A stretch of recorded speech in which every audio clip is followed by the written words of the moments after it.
pening. Nyaman kan? Ada tak orang yang tak boleh sujud pening? Tak ada? Allah. Ada? Cik lah, cik dululah. Ni boleh sujud dah kan? Tak boleh sujud pula? Kena cek balik pancik, insyaAllah. Orang lain tak ada. Doktor pernah jumpa patient 2 tahun pening. Dia cerita, dia kata 2 tahun dia tak sujud. You bayangkan. Ingat apa patching tu nak pergi balasah kan? Dan yang terbaru baru ni, doktor jumpa cikgu, ustaz pondok, kena berhenti jadi email. Dia tak boleh diri lebih dari 2 minit. Al-Fatihah yang boleh. Nak surah tu tak boleh. Masalah keseimbangan badan ni, yelah ingat kau dulu, doktor pun sibuk dunia juga kan, lah ni pun sibuk kerja, ingat kau lepas patching baru nak pergi masjid, nak semaya jemaah, nampak tak? Bila dah berumur, 50 lebih, pula nak diri 2 minit pun tak boleh dah, ada? Nak sujud lama tak boleh pening, ada? Very common.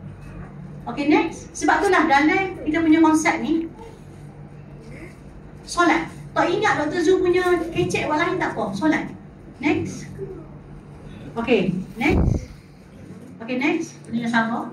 Oh, dah sama. Next. Punca dia lah tadi. Okay, ni. Ni, boleh pasal video. Alright.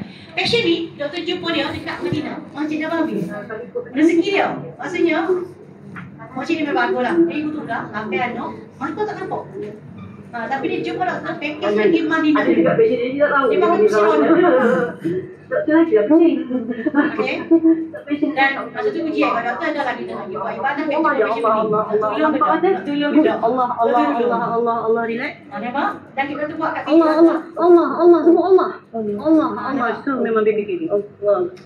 Mochi ni pun dapat pipi. Allah, ya Allah, ya Allah, masalli ala sayyidina Muhammad. Allah, nampak? Nampak tariqa. Nampak? Kecil ni. Very nice. Subhanallah. Allah, kita tak kasih dah tu. Buang di baju sini mana? Allah. Itu masa hotel tu lepas dia kata, insya-Allah kita ruang anak dia. Kita tak buka kerusi di belakang saja saya. Kerusi biru. Apa dia? Mochi ni mata tak nampak. Allah. Tolak kursi roda, mata tak nampak. Guna kursi roda disebabkan pening. Dan sebenarnya doktor tak bagi dia pergi buat umrah. Dia pergi juga. Tapi comel tak aturan Allah. Maksudnya dia lah bagus bukan doktor. Maksudnya Allah hantar doktor jumpa dia di Masjid Nabawi. Dan Alhamdulillah, anak dia cerita lepas doktor masuk biji tu, dia boleh berdiri dan buat tawaf secara berdiri. Seria doktor rasa berdiri rumah dia dek. Doktor tanya anak dia, kenapa dia tik makcik ni? Dia ibu tunggal. Rupanya dia pening lama dah, 40 tahun dah. Setiap kali dia pening, dia kena ikat kepala dia dengan kain lepah. Tapi dia panggil apa ni? Kain apa tu? Kain lepah dia kata. Kain lepah. Sebab dia tak tahu. Bila memusim tu dia ikat kain lepah. Nampak tak? Dan tidur. Dan orang kata dengan dia besarkan anak seorang-seorang lepas sebelum dia meninggal. Tapi anak dia semua sukses. Kan? Dia berjaya. Alhamdulillah. Doktor tengok dia lah sebab doktor hampir terlepas solat Jumaat. Masa tu masih Jumaat. Masuk umrah tu. Tapi doktor boleh masuk dalam solat Jumaat. Dia memang tak ada dah. Sebab dia tinggal pening kan. Kursi roda. Dan Alhamdulillah. Balik daripada umrah tadi mari kita baru. Dengan 8 buah kereta. Dengan 32 orang. Cucu anak semua hari. Nampak dia just mari dia ucap terima kasih. Itulah. Podcast doktor dalam YouTube, you all boleh pergi Cinta Madinah. Itu macam kita ngaji dengar kan cerita bila hak lepas pesawat doktor tu pergi rumah makcik hak tua tu. Doktor rasa macam recall balik. Kadang-kadang bila kita ada masalah sakit ke apa, tak semestinya you boleh pergi jumpa doktor. Kadang-kadang kalau Allah hantu, doktor mari pun ada. Betul kan? Dia macam cerita makcik tu. Siapa kau dia boleh buat umrah macam biasa.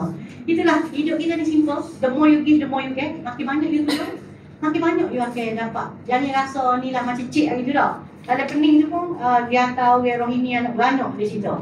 Dan bila doktor mari dapat jemputan hak bagi ceramah tu, doktor pun terfikir juga tak kaca mari ni tapi terasa nak mari. Nampak tak? Itu orang kata salah satu gerak dari Allah lah. Next. Okay. Pening macam-macam. Memang macam-macam. Pening ni adalah masalah pening yang sangat orang panggil complicated. Tapi at least hari ni dapat ilmu, pening musing, balik rumah lebih pada biji. Rawatan dia bukan operation, kita boleh masuk. Next. Okay, next. Okay. Ada soalan tak? Next. Ada apa? Ni semua. Doktor ada 29 produk dah. Untuk orang stroke, semua benda. Dan doktor anggap benda ni akan jadi jariah bila doktor meninggal nanti. The more we guna. Sebab itulah kita buat bengkel ni. Tak tahu kan? Tak tahu kan exercise yang pening kan? Tahunya exercise punggung kan? Ni exercise yang pening. Next. Doktor, okay, ni contoh. Ni contoh exercise yang kita buat. Ni bekas pemain bola tau. Dia siapa nak pakai kedai punya ni. Memang dah jimat duit tapi sebab pening. Okay.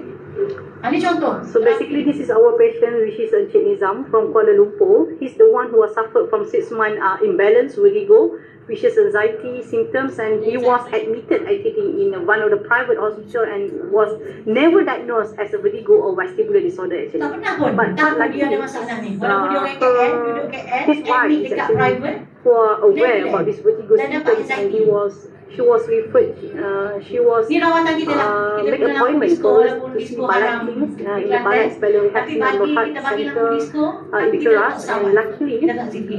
this patient was Alright. assessed by Dr. Zubaida and Benda he ni was memang teknik. diagnosed as a Sebab konsep No 11 ni lagi banyak challenge lagi cepat siap. Contoh, kalau diri atas tilang sambil geleng kepala, tutup lampu, pasang lampu disko, lagi cepat siap.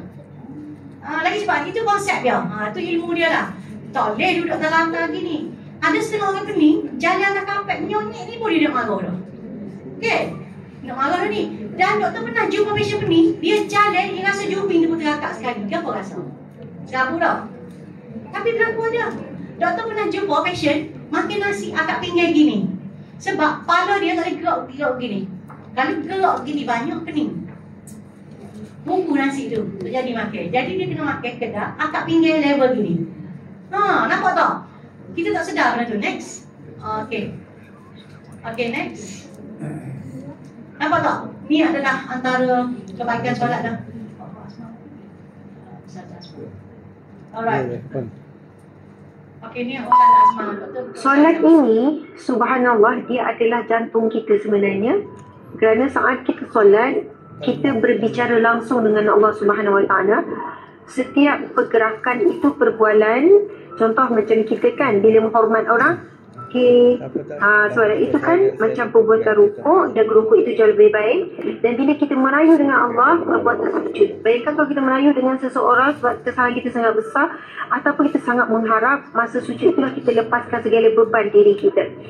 Dan siapa yang memahami bacaan dalam solat, ini sangat level yang lebih tinggi lagi dalam penghayatan solat. Kerana bila kita faham setiap bacaan dalam solat, kita tak sempat sebenarnya untuk berfikir selain daripada apa yang kita sedang bicarakan dengan Allah. Sebab itu tuan-tuan sekalian, kata-kata ubah hidupmu dengan solat, ia memang benar. Ia berdasarkan hadis Nabi SAW. As-salatu imaduddin, faman aqamaha faqad aqamaddin, wa man taraka faqad hadamaddin. Solat itu adalah tiang agama dan tiang kepada kehidupan. Siapa yang mendirikan solat, umpama yang mendirikan agama dan hidupnya. Dan barang siapa yang meninggalkan solat, ibarat dia meruntuhkan agama dan seluruh kehidupannya. Nak baiki hidup, baiki solat. Nak naikkan kualiti hidup, tingkatkan kualiti solat. Solat adalah jantung kita, adalah kekuatan makan fikiran kita. So Alhamdulillah. Apa tak kesimpulan Dr. Sunuk cakap kat sini? Tak, aku dah klinik depan ni dah.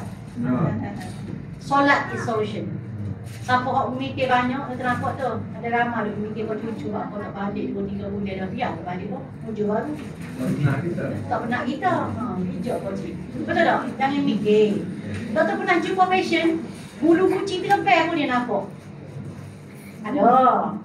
Ayolah, lepaskan. Lepaskan dan satu, rawatan solat ni untuk patient anxiety. Senang je doktor royak. Pun mikir, dia mikir juga. Kan? Yang mikirlah, mikir. Tapi salah satu caranya solat.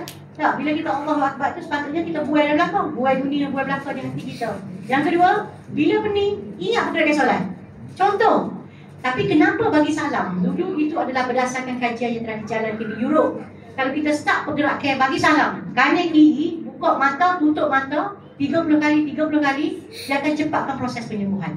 Itu adalah fakta. Okey? Kalau tak ingat orang lain pun, contoh saja. Siapa yang boleh diri lama masa semaya rasa nak tumbang, kaki rapat, okey? Peluk tubuh, buka mata, duduk atas tilam. Ambillah tilam anak tu, jangan duduk diri dalam hati pula. So, untung. Yang kedua, jatuh. Okey, buat turun tilam bawah, letak tepi dinding. Letak tepi dinding, keluar. Walaupun tak mengaku, doktor nampak mana opening tu. Bila dah umur 50 dah ke atas, dia tak payah tak pening dah. Terang akak stocking, akak kaki sebelah. Boleh ke tak? Boleh ke tak? Okey, tak boleh. Tadi di belakang saja nak tengok siapa orang tak mengaku tak pening ni. Di belakang kejap kita tengok. Ya. Sini tengok. Di belakang.